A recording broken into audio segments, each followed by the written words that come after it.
Salutare și bine ați venit pe canalul meu de YouTube. Eu mă numesc Ciobi și în primul rând aș dori să le mulțumesc celor care s-au abonat, iar cei care n-au făcut-o, vă invit să vă abonați unde veți vedea în continuare filmulețe de genul acesta. Astăzi o să lucrez într-o grădină și vreau să tai un copac de măr bătrân plin de vâsc. Acesta e un virus, vâscul. O să încep prin a-l tăia cu emondorul de înălțime Stihl HT103. O să-i tai crengile la înălțime, după care o să tai cu drujba Stihl MS271. O să-l tai în bucăți.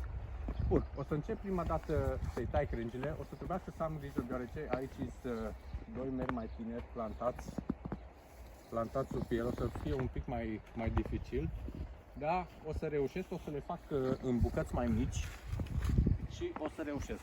Pornesc emondorul.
atât am avut nevoie de emondor. Ăsta îl las la o parte. După cum se vede,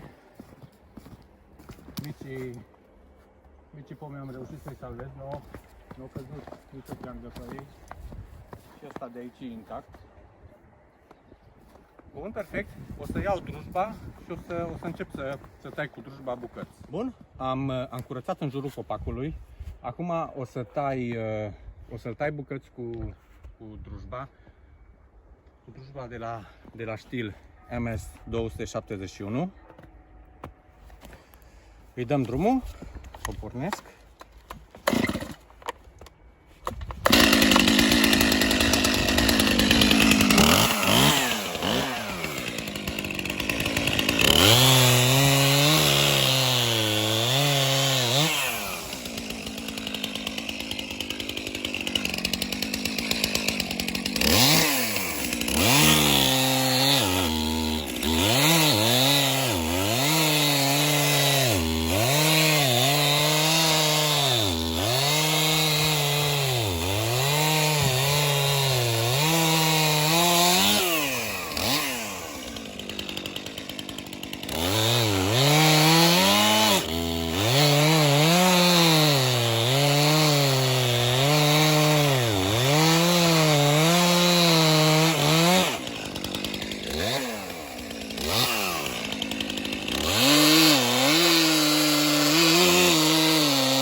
Am tăiat majoritatea lemnelor groase. Acesta o să las așa, o să fac o viitoare măsuță. Acesta a fost videoul de astăzi despre Stihl MS271 și emondorul de înălțime Stihl HT103. Am tăiat copacul acesta, avea în jur de vreo 50 de ani, era bolnav, trebuia să-l scoatem afară din grădină. Bun, acesta a fost videoul de astăzi. Vă mulțumesc mult de vizualizare, vă doresc o zi plăcută, la revedere!